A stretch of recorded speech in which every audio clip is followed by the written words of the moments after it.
ला हौला वला कुव्वता इल्ला बिल्लाहिल अलील अज़ीम। हस्बुनल्लाह व निअमल वकील निअमल मौला व निअमन नसीर। या ग़ियासल मुस्तग़ीसीन औज़ु बिल्लाहिस समील अलीम व मिनश शैतानिर रजीम। बिस्मिल्लाहिर रहमानिर रहीम।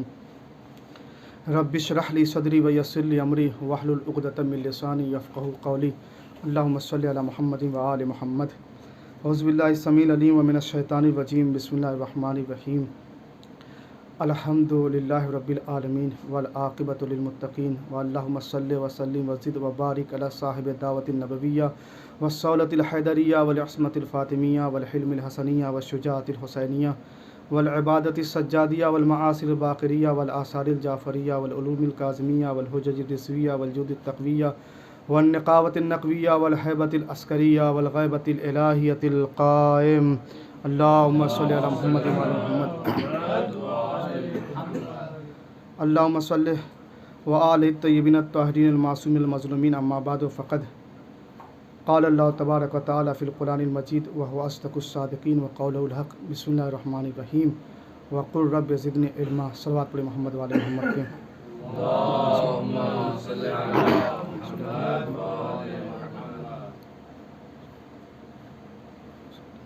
इरशाद रब्बुल इज़्ज़त हो रहा है कि मेरे हबीब अपनी दुआओं में ये दुआ करते रहिए कि रब्बे ज़िदनी इल्मन, ए मेरे खुदा मेरे इल्म में इजाफ़ा फरमाते रहे। यानी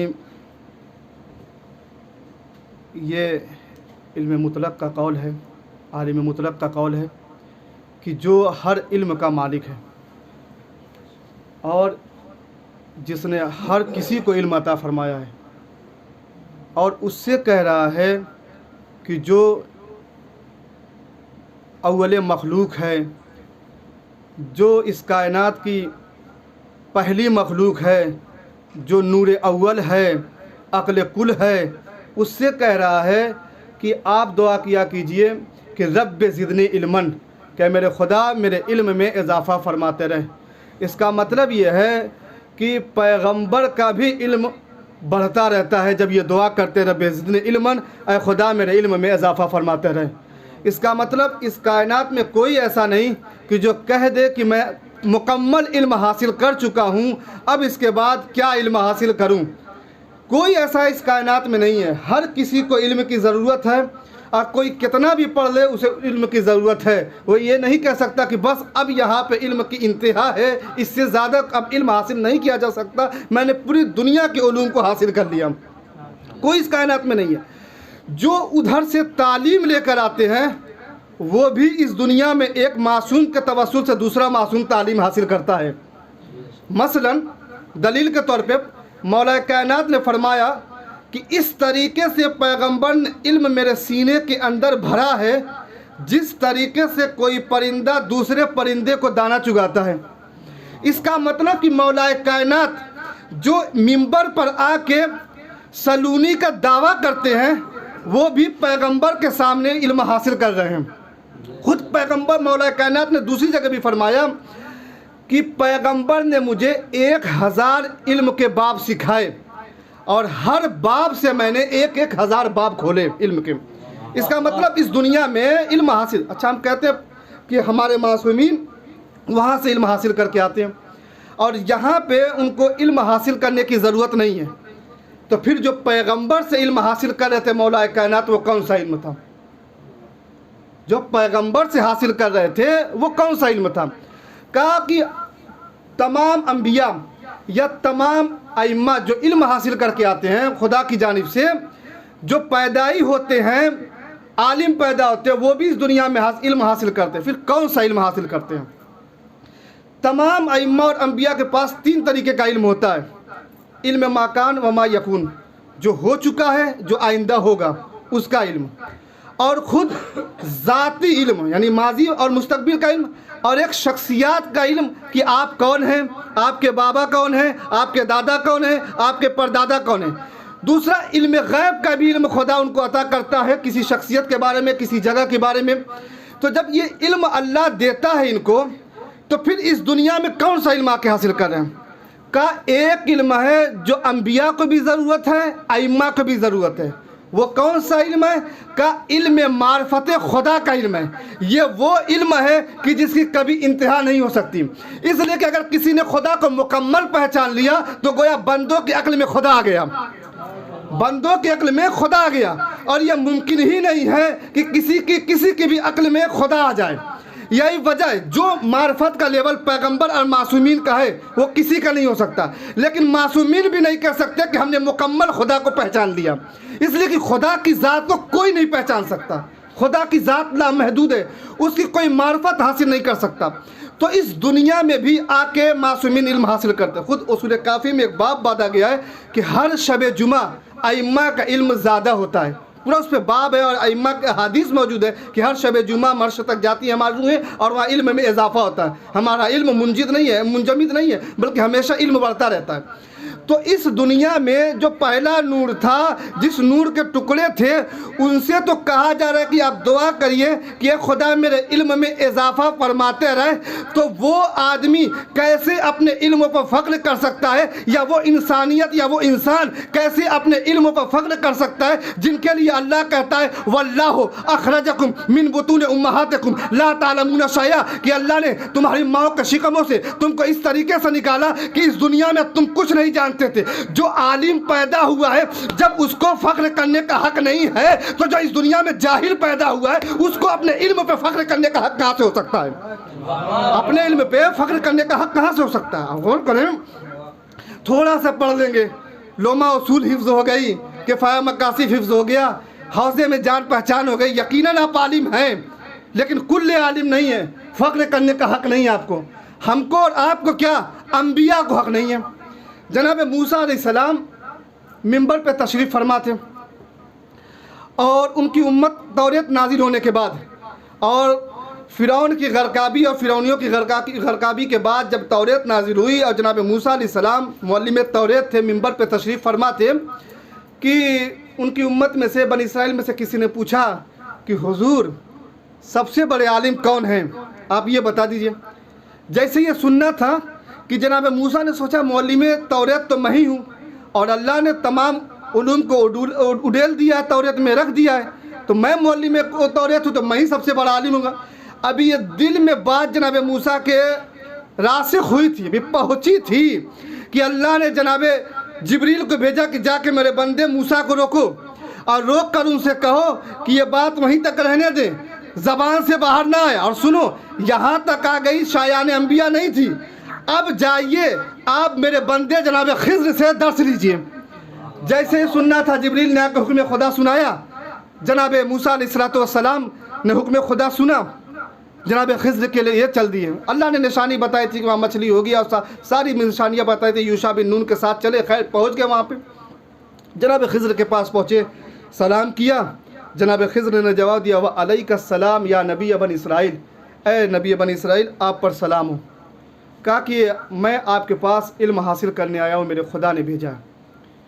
फ़ौरन जनाब खिज़्र अलैहिस्सलाम ने उनको अपने साथ रख लिया, लेकिन इस शर्त के साथ का आप सब्र नहीं कर सकते, मेरे साथ आप सब्र नहीं कर सकते। और किस तरीके से सब्र कर सकते हैं जिस चीज़ का आपको ख़बर ही नहीं है, उस बात पे कैसे सब्र कर सकते हैं? क्या अंबिया और जो होते वो साबिर नहीं होते? यकीनन साबिर होते हैं। हलीम नहीं होते? यकीनन हलीम होते। फिर ये जनाब खिज़्र ने क्यों कहा कि कैफ़ तस्बिरो, कैसे आप सब्र कर सकते हैं उस चीज़ पर जिसको आपको ख़बर ही नहीं है? क्या मतलब है?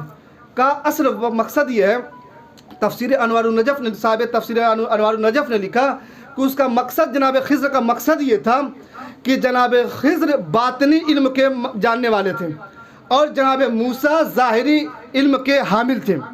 और जब बातनी इल्म से कोई काम किया जाएगा तो ज़ाहिरी इल्म वाले को मालूम ना हो सकेगा ये क्यों ऐसा किया है। इसी सबब जनाब खिज़्र ने कहा कि आप सब्र नहीं कर सकेंगे, इसका मतलब जो मैं फ़ेल अंजाम दूंगा उस पर आप सब्र नहीं कर सकेंगे। तो जनाब मूसा ने कहा कि मैं सब्र कर सकता हूँ। अच्छा, एक ये भी है कि जनाब मूसा बड़े आलिम थे, सनी उलुल अज़्म पैगम्बर थे, वो बड़े आलिम थे, कलीमुल्लाह की शरफ़ियत पे हामिल थे, उलुल अज़्म पैगम्बर थे, 5 रसूलों में सबसे बड़े रसूल थे। यानी तमाम जो क्वालिटी उस ज़माने में होनी चाहिए थी जनाब मूसा के पास मौजूद थी।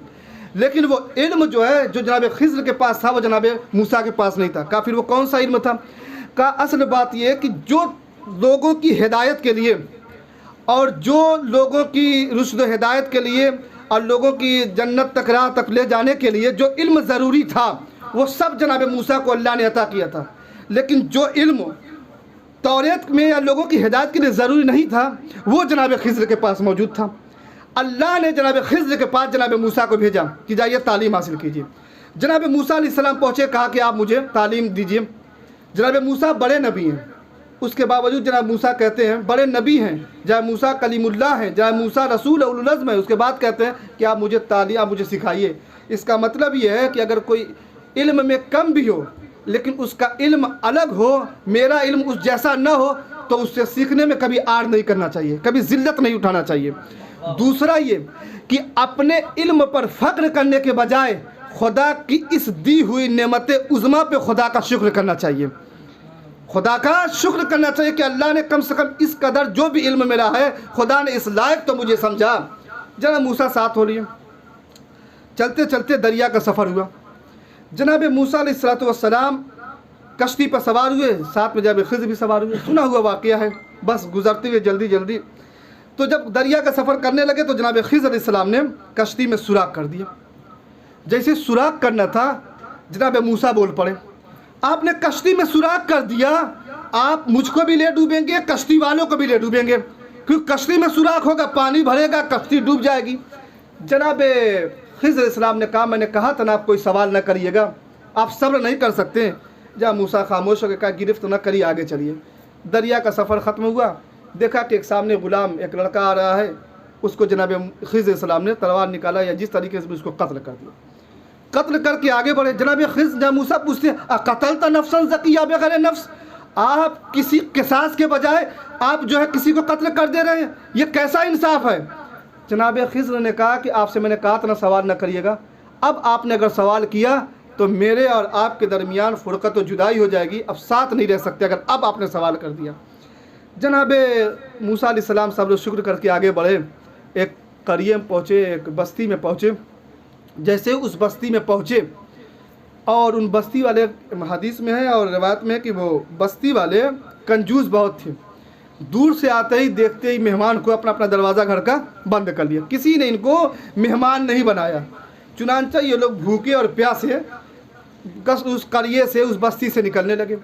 और जब उस बस्ती से निकलने लगे तो एक दीवार गिर रही थी, उसको जनाब खिज़्र अलैहिस्सलाम ने सीधी कर दी। और जब सीधी कर दी तो जनाब मूसा फिर बोल पड़े, अगर सीधी कर दी है तो कुछ उजरत ले लीजिए ताकि पेट भर जाए, खाना वाना खा लिया जाए। जैसे ये सुनना था, जनाब खिज़्र ने कहा मेरे और तुम्हारे दरमियान अब जुदाई है, अब कभी भी हमारा साथ नहीं हो सकता आगे। लेकिन सुनो, जो मैंने कहा था मुनासिब वक्त पे अपने सवाल का जवाब दूंगा वो सुनो, मैंने कश्ती में सुराख क्यों किया। लेकिन एक सवाल बनता है, कश्ती में किसी को सुराख करने का जनाब खिज़्र को हक़ क्या था। का उसकी वजह यह है कि साहिब तफसीर कौसर ने लिखा कि जनाब खिज़्र को इज़्न फ़ैवा हासिल था कश्ती में सुराख करने का। जो कश्ती थी वो मिस्कीनों की थी, और जो मिस्कीनों की कश्ती थी और पीछे एक बादशाह रहता था, वो कश्ती अपने कब्ज़े में कर लेता था अगर किसी की कश्ती अच्छी और सही और सालिम देखता था। जनाब खिज़्र अलैहिस्सलाम को इज़्न फ़ैवा हासिल थी कि अगर मैं कश्ती में सुराख कर दूंगा तो इसमें ऐब हो जाएगा, बादशाह देखेगा, कश्ती छीन नहीं सकता। जब छीनेगा नहीं तो जिन मिस्कीनों की ये कश्ती है वो ये कश्ती उनके ज़रिए माश का ज़रिया है, उनके खाने पीने का ज़रिया है, तो ये कश्ती उनके पास रहेगी और सही और सालिम रहेगी। इसने फ़ायदा ये हासिल है कि जब उनको पता चलेगा कि सुराख इसलिए किया था मेरी कश्ती बचाने के लिए, तो ये जनाबे ये जो कश्ती के मालिक हैं ये मेरे इस फेल से राज़ी हो जाएंगे, इसलिए मैंने कश्ती में सुराख किया था इस इल्म बातिनी की बुनियाद पे। और जो मैंने ग़ुलाम को कत्ल किया था उसकी वजह यह है कि उस ग़ुलाम यानी उसके वालिदैन यानी वो काफिर था, और उसके छठे मामले तफसीर कुरान में फरमाया कि जब मूसा अलैहिस्सलाम ने पूछा तो उसका शाना खोला गया, यानी बटन खोली गई, तो उसके ऊपर लिखा हुआ था शाने पे ये काफिर है। तो कहते हैं कि इसलिए जनाब खिज़्र अलैहिस्सलाम ने उसको कत्ल किया कि उसके कत्ल, कुरान की आयत कहते हैं कि उसको अगर कत्ल ना करते तो उसका कुफ्र उस तक नहीं रहता बल्कि उसके वालिदैन तक पहुंच जाता, और मुमकिन था कि उसके वालिदैन भी उसकी वजह से काफिर हो जाते। इसलिए जनाब खिज़्र ने हुक्म खुदा से उसको कत्ल कर दिया। उनके माँ बाप बहुत रंजो गम उनको हुआ कि हमारा जवान बेटा मारा गया, हमारा फर्जंद मारा गया। हर जाहिर सी बात है, किसी का जवान बेटा मारा जाए, मर जाए तो रंजो गम तो होगा। लेकिन अल्लाह ने उस औलाद के बदले, उस गुलाम के बदले, उस बेटे के बदले अल्लाह ने उनके नस्ल में एक बेटी अता की, और उस बेटी की शादी एक नबी से हुई, यानी ये नबी की महरम हुई।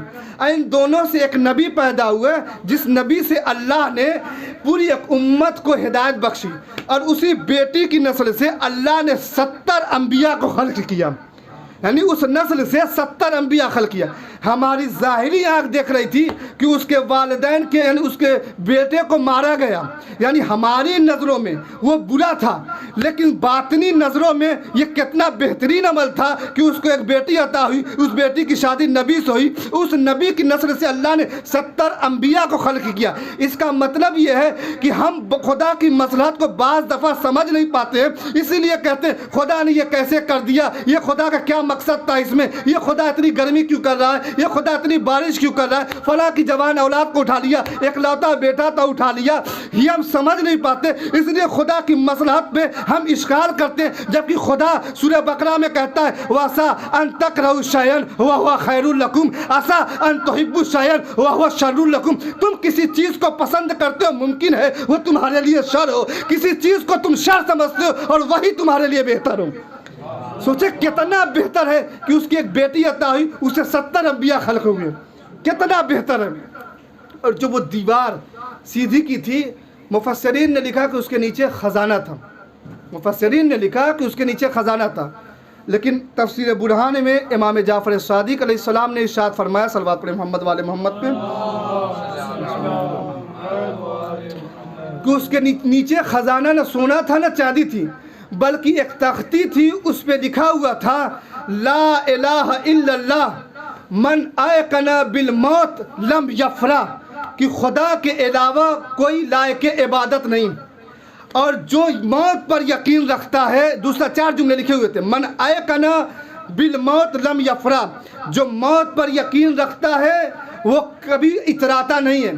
मन आयकना बिल हिसाब लम यफरा कल्बा, और जो हिसाब पर यकीन रखता है कि कल जो भी यहाँ किए हैं मर के जाना है, हिसाब होना है, तो जो हिसाब का यकीन रखता है वो उसका दिल कभी खुश नहीं होता है। चौथा जुमला था मन आयकना बिल कद्र लम यख्शा इल्लल्लाह, और जो खुदा की कद्र क़ज़ा पर राज़ी रहता है वो खुदा के अलावा किसी से नहीं डरता, यानी हक बात कहने में वो किसी से नहीं डरता कि मेरी हक बात कह देने से न तुम मेरी मौत को करीब कर सकते हो, न तुम मेरे रिस्क को दूर कर सकते हो। यानी जब खुदा ने मेरी कद्र क़ज़ा लिख दी है तो तुम्हारे हाथों में क्या है। ये इस वाक़े के, यानी जनाब मूसा अलैहिस्सलाम, हदीस में है कि अगर जनाब मूसा अलैहिस्सलाम खामोश रह जाते तो सैकड़ों शुबहात को जनाब खिज़र अलैहिस्सलाम दूर कर देते, लेकिन ये सिर्फ 3 शुबहात जनाब खिज़र अलैहिस्सलाम ने दूर किए। इतना बड़ा आलिम जनाब, इतने बड़े आलिम जनाब खिज़र, जब इनको सवाल फंसा और एक मसले में मुश्किल हुई तो पैगंबर अकरम हज़रत मोहम्मद मुस्तफ़ा सल्लल्लाहु अलैहि वसल्लम के पास आए और आके सवाल किया किसी मसले के बारे में। पैगंबर ने खुद नहीं बताया, न मौला कायनात से कहा आप बताइए, बल्कि इमाम हसन मुस्तफ़ा से कहा कि आप बताइए। इमाम हसन मुस्तफ़ा ने जनाब खिज़र अलैहिस्सलाम के सवाल का जवाब बताया। यानी जो मुअल्लिम मूसा हो वो शागिर्द है इमाम हसन का। यानी जैसे मूसा जनाब खिज़र के अफ़आल को नहीं समझ सके तो इश्काल करने लगे, वो खिज़र जनाब इमाम हसन के शागिर्द हैं। और वो जो शागिर्द है जनाब इमाम हसन के, बताइए इमाम हसन की सुलह पे हम जैसे जाहिल इश्काल करते हैं कि कैसे सुलह कर ली।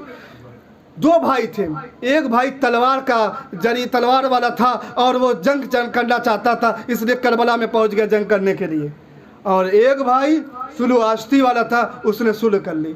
यानी एक खून है, एक माँ का दूध पिए हैं। उसके बाद क्या है कि एक भाई जंग व जदाल करना चाहता था, इसलिए करबला में उसने जंग की। एक भाई अमन आश्ती वाला था, इसलिए उसने सुलह की। ये कैसे मुमकिन है। मैं कहता हूँ कि इमाम हसन भी जंग करते अगर मदीने में सुलह के बजाय इमाम हसन से बैयत मांगी गई होती। इमाम हसन से बैयत नहीं मांगी गई थी, अगर इमाम हसन से बैयत मांगी होती तो यह जंग मदीने में ही हो जाती। मिसालें मशहूर हैं। कैसे मुमकिन है कि इमाम हसन ने जिहाद, इमाम हसन ने सुलह किया और जनाब इमाम हुसैन इस्लाम ने जिहाद किया। एक मरीज़ था, डॉक्टर के पास गया दिखाने के लिए। भैया कौन सा फ़ेल, कौन सा काम इस वक्त के लिए ज़रूरी है, ये समझना बहुत ज़रूरी होता है। एक आदमी बीमार था, गया डॉक्टर के पास, ऑपरेशन होना था, मसलन दिल का ऑपरेशन होना था। पहुंच गया डॉक्टर के पास, मर जाऊंगा, ऑपरेशन कर दीजिए। डॉक्टर ने देखा, कहा इसकी हालत तो बहुत ख़राब है, शुगर इसकी 400-500 पहुंच गई है, अगर अभी काट पीट दूँ, इसका ऑपरेशन कर दूँ तो ये खुद मर जाएगा। शुगर में ज़ख्म ठीक नहीं होता है, अभी इसको काट दूँ पीट दूँ तो ये ठीक नहीं होगा। लेकिन मेरे पास ऐसी दवा है कि अगर ये 1 हफ़्ता खा ले तो इसका ज़ख्म, इसका दर्द, इसका जो शुगर की बीमारी या जो और बीमारी जो ऑपरेशन के लिए मुमानियत थोड़ी रोक रही है वो दूर हो जाएगा, उसके बाद ऑपरेशन हो जाएगा। डॉक्टर अच्छा था, समझदार था, उसने समझाया और जब समझा दिया तो उसने कहा कि दवा खा लो। मरीज़ भी समझदार था, उसने दवा खाना शुरू किया। दवा खाते खाते जब 1 हफ़्ता होने वाला था, डॉक्टर का ट्रांसफ़र हो गया दूसरी जगह और उसकी जगह अच्छे डॉक्टर का अपॉइंटमेंट हो गया।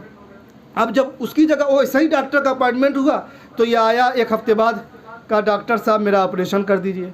अब जैसे ऑपरेशन करने के लिए कहा, डॉक्टर ने देखा हालत अच्छी है, कहा दिल के मरीज़ हो, लेटो जल्दी तुम्हारा ऑपरेशन हो जाए ताकि तुम्हारा मामला ठीक हो जाए।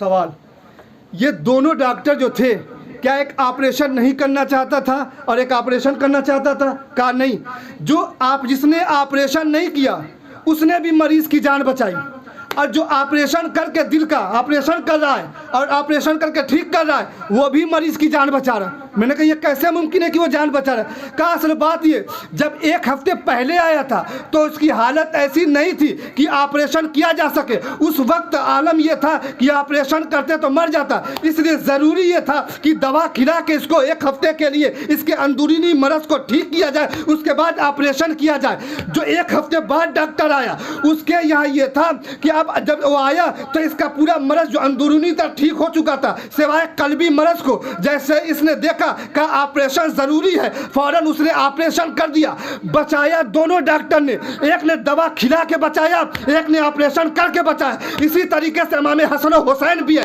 दीन इस्लाम को दोनों ने बचाया। जहाँ इमाम हसन ने सुलह की वहाँ सुलह करना ज़रूरी था, जहाँ इमाम हुसैन ने जंग की वहाँ जंग करना ज़रूरी था। इमाम हुसैन ने जंग की वहाँ जंग करना ज़रूरी था। सलवात पढ़े मोहम्मद वाले मोहम्मद पे।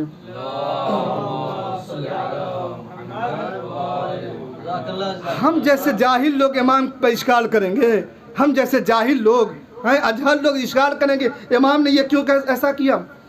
बस आखिरी नतीजा और रब्ते मसाइब, ये बात अगर समझ में आ जाएगी कि जब इल्म जनाब खिज़्र का बातनी था, जनाब मूसा का ज़ाहिरी था, इसलिए इश्काल हुआ। लेकिन जब इल्म एक जैसा होता है तो कभी इश्काल नहीं होता है। लोग कहते हैं जनाब अब्बास अलैहिस्सलाम कितने बड़े आलिम थे। मैं कहता हूँ मदीने में जनाब अब्बास अलैहिस्सलाम ने इमाम हसन के जनाजे पे तीर बरसाई गई, ये जनाब अब्बास के तलवार के कब्जे पे हाथ आया, इमाम हुसैन ने रोका, भैया ये करबला नहीं है। जनाब अब्बास खामोश हो गए। जनाब इमाम हुसैन को ये वलीद के दरबार में बुलाया गया, इमाम की आवाज़ बुलंद हुई, जनाब अब्बास दरबार के अंदर आ गए, तलवार खींची थी, इमाम हुसैन ने रोका, भैया ये करबला नहीं है। जनाब अब्बास खामोश हो गए। हुन ने लेजामे फरस पे हाथ डाला, जनाब अब्बास के कब्जे पे हाथ आया, इमाम हुसैन ने रोका, भैया ये करबला नहीं है। जनाब अब्बास खामोश हो गए। और उसके बाद आखिरी वक्त है, तमाम शोहदा शहीद हो गए हैं। उसके बाद जनाब अब्बास आते हैं, कहते हैं भैया मुझे मरने की इजाज़त दीजिए। इमाम हुसैन जंग की इजाज़त के बजाय सूखा मशकीज़ा दे रहे हैं और जनाब अब्बास अलैहिस्सलाम सूखा मशकीज़ा लेके मक्तल की तरफ जा रहे हैं, दरिया की तरफ जा रहे हैं। ये हमको बता रहे हैं कि अगर इल्म एक जैसा ना हो तो मूसा की तरह खिज़्र पे इश्काल करेंगे, लेकिन जब इल्म एक जैसा होता है तो कभी इश्काल नहीं होता है। जनाब अब्बास का इमाम हुसैन अलैहिस्सलाम के हर हुक्म पे इताअत करना, ताबेदारी करना, फरमा बरदारी करना, हुक्म पजीरी करना, इस बात की दलील है कि जो इल्म इमाम हुसैन के पास था वही इल्म जनाब अब्बास के पास था, वही इल्म जनाब अब्बास के पास था। और देखें करबला में जनाब अब्बास अलैहिस्सलाम अलमदारे करबला थे, अलमदार लश्कर हुसैनी थे। अगर जनाब अब्बास भी वही जंग करते जो आम करते लोग, आम शोधा ने, जो करबला के शोधा का कोई मुकाबला नहीं है, लेकिन क्या जो और करबला के शोधा थे वो जनाब अब्बास की शहादत को पा सकते हैं? इमाम हुसैन देख रहे थे मेरा भाई कितना अजीम है। और जहाँ जिहाद असगर लोगों ने किया है वह मेरा भाई जिहाद अकबर करे। एक जंग से वापस आए लोग, तो रसूल खुदा ने कहा कि जिहाद असगर कर चुके हैं, अब जिहाद अकबर के लिए तैयार हो जाइए। कहा क्या है जिहाद अकबर? का अपने अंदर यानी सामने वाले दुश्मन को मारना तलवारों से, ये जिहाद असगर है। और अपने नफ्स को, जब जो दुश्मन है तुम्हारा अंदर के दुश्मन को मारना, ये जिहाद अकबर है। वक्त कहता है तलवार खींचो, दुश्मन के मुकाबले में चले जाओ। वक्त का इमाम कहता है सूखा मशकीज़ा लो, दरिया पर जाओ। किस नफ्स की सुने या इमाम की सुने? हुक्म इमाम की इताअत होगी। अस्सलामु अलैका अय्युहल अब्दुस सालिह अल मुतीउ लिल्लाहि व लिरसूलिहि। ऐसी इताअत की कि इमाम ने अब्दुल सालेह कह के पुकारा, ऐसी इताअत की कि इमाम उनकी इताअत की गवाही दे रहा। अल मुतीउ लिल्लाहि व रसूलिहि, आप अल्लाह और उसके रसूल के मुती फरमा बरदार हैं। क्या अज़मत है जनाब अब्बास की। खड़े हैं खैमे के बाहर। किसी ने पूछा मौला आप खैमे के अंदर नहीं जा रहे हैं, क्या बात है? जनाब अब्बास ने कहा मेरा दिल तंग हो गया है। मौला क्यों दिल तंग हो गया आपका? इसलिए मेरा दिल तंग हो गया, मैं छोटे छोटे बच्चों को देखता हूँ कि मेरे सामने पानी मांग रहे हैं और मैं इतना ताकतवर और बहादुर सजा होते हुए अपने इस खैमे में जो बच्चे हैं उनको पानी का इंतज़ाम नहीं कर पा रहा हूँ। जनाब अब्बास की शहादत के अलग अलग ही इम्तियाज़ है। वो जुमले हैं जो किसी के लिए इमाम ने नहीं फरमाया। जनाब अब्बास आए, भैया मुझे मरने की इजाज़त दे दीजिए। सुनना था कि इमाम हुसैन ने फरमाया ए भैया अब्बास जा तो रहे हो, बस इतना ख्याल कर लो कि जो आँखें तुम्हारे होने की वजह से चैन सुकून से सोया करती थी, अब वही आँखें बेचैनी से रात भर इज़्तिराब की वजह से जागा करेगी। और वो आँखें जो तुम्हारे होने की वजह से जागा करती थी, अब वो चैन से सोया करेंगी। दूसरा जुमला अरब की तारीख़ में यह है कि जब किसी को जलील करते थे तो उसकी माँ के नाम से पुकारते थे। जब हुर ने लेजामे फ़रस पे हाथ डाला तो इमाम ने कहा सकलत का उम्म का या हुर, ए हुर तुम्हारी माँ तुम्हारे गम में बैठे। हुर ने कहा था मौला आपकी माँ इतनी मुक़द्दसा है कि इस मजमे में मैं नाम ले नहीं सकता, इतनी अजीम आपकी माँ है। पता है जनाब अब्बास की शहादत पे क्या हुआ? जब जनाब अब्बास ने आवाज़ दी या अखा अदरिक अखा, ए भाई भाई की मदद को पहुँचो, ये सुनना था कि इमाम हुसैन जल्दी से मक्तल में पहुँच रहे हैं कि इमाम हुसैन झुके और कुछ उठाया, अबा के दामन में रखा और उसके बाद आगे बढ़े, फिर झुके, इमाम हुसैन ने कुछ अबा के दामन में रखा, उठ ही रहे थे कि फ़ौज अश्किया से आवाज़ आई या यबन ज़हरा माज़ा तफ़ाल यबन ज़हरा, ए ज़हरा के लाल क्या कर रहे हो? हुसैन अब्बास का गम भूल गए और आवाज़ दी ए भैया अब्बास, जो फ़ौज अश्किया मुझे मेरे बाबा के नाम से पुकारा करती थी, अरे तेरी शहादत के बाद अब मुझे मेरी माँ के नाम से पुकार रही है। आप गौर करें किस तरीके से इमाम को यानी चाहते हैं रुसवा करें, किस तरीके से इमाम को तकलीफ़ दे रहे हैं। इमाम पहुँचे जनाब अब्बास के लाशे पे और आखिरी मसाल, जब कोई शहीद करबला में शहीद होता था तो उसके लिए रसूल खुदा कासे आब लेकर आते थे और कहते थे कि ये लो शहीद पानी पी लो, हबीब पानी पी लो, जौन पानी पी लो, जनाब हुर पानी पी लो। यानी हर शहीद को जनाब रसूल खुदा ने अपने हाथों से पानी पिलाया।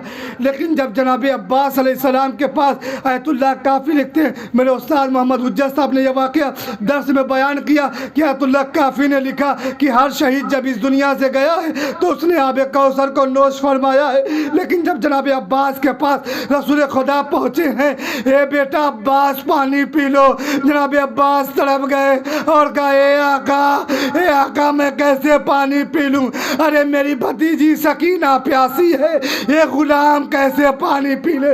मेरा आका हुसैन प्यासा है। इन्ना लिल्लाहि व इन्ना इलैहि राजिऊन। ज़म्बे क़ज़ाई व तस्लीम अल अम्रे। अल्लाहुम्मा सल्लि अला मुहम्मद व आले मुहम्मद।